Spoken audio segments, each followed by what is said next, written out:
Hey guys, it's me, Rich. Now I'm about to show you some examples of one of the biggest problems Democrats have heading into the next election. Their own rules apparently don't apply to them. From secure borders and voter ID to climate change, free speech, gender, vaccine mandates, and even democracy itself. One woman managed to summarize the contradictions of the modern progressive movement in a little over a minute. Now, some of these comparisons are absolutely brutal. However, if you stick with me till the end of this video, you'll see why these aren't just isolated examples of hypocrisy. Together, they reveal a much bigger political problem for the left. Let's get into it. All right, guys, welcome back to the channel where we are MAGA first, conservative second, Republican third, with the goal of bringing you the most honest news coverage of the day. If you're new, please like, subscribe, and comment. And thank you. Okay. I was thinking today, what kind of message can we start sending to the American voters? I mean, the ones who just might still be on the fence, because there's a lot of them with the independents. Though I see the numbers showing the independents are breaking against the leftist go-around, we still need to expose to American voters exactly who the left are, exactly what the Democratic Party did to us, remind them, or they will do it again, and worse if they gain power ever again. So I found this video online, and I want to play it for you. This is a woman who goes down 10 items that cannot be disputed. Give it a watch. A fascist for wanting secure borders while they create safe spaces to keep out anybody that they don't agree with. They preach about climate change while flying around in their private jets. They warn you about election interference from foreign countries while fighting against voter ID laws that would prevent it.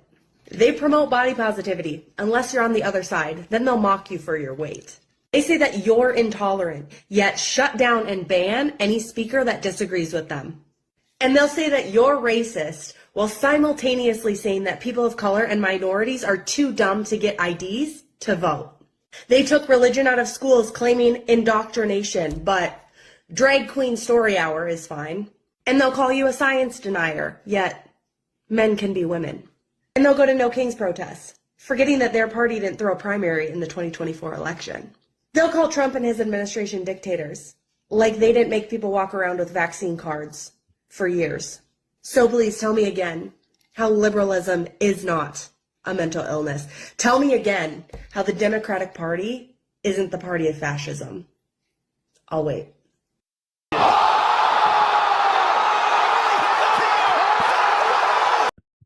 It's going to be waiting quite a long time because the left loves to say that the right are a bunch of fascists, even though they don't even know what fascism is and that they are acting like fascists with an A+ record. Now, whatever you thought of COVID vaccine policies, vaccine verification requirements were absolutely real. New York City imposed proof of vaccination requirements for various indoor activities. Employers imposed mandates, all because the Democrats were pushing it. The federal government required many international travelers entering the United States by air to show proof of vaccination until 2023. You can argue those policies were justified. You can argue they were necessary. You can argue they saved lives, but you cannot argue that they didn't involve government-backed restrictions based on whether people complied with a medical requirement. And that's why this woman's argument resonates with conservatives. It's not that every example is legally or factually identical. They aren't. That's not really her point. Her point is that the principles Democrats invoke so often appear remarkably flexible depending upon who benefits from them. Tolerance? Absolutely. Until you're tolerating an opinion they hate. Election security? Right on. Until Republicans propose a security measure that Democrats oppose. Science is sacred with these guys. Until the political argument changes. Bodily autonomy, essential. Everything she said is correct. Now, if you tell Americans something is sacred principle, they'll eventually notice whether you continue honoring that principle when honoring it becomes inconvenient for you. That's the part Democrats should probably be worried about.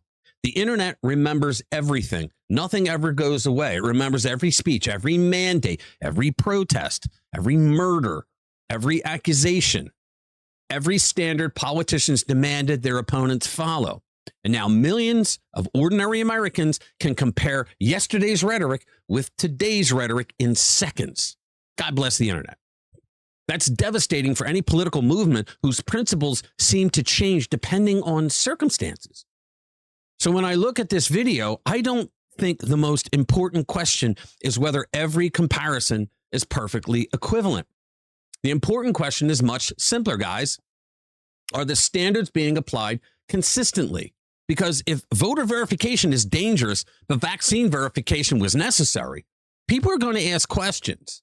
If excluding opposing viewpoints is tolerance, except when your side does it, people are going to notice. If democracy is sacred, but voters don't get another primary after the winning candidate withdraws, people are going to notice that too. And that's exactly the bright side for conservatives. Americans are noticing. Social media has made it increasingly difficult for politicians, activists, and the media institutions to pretend yesterday never happened.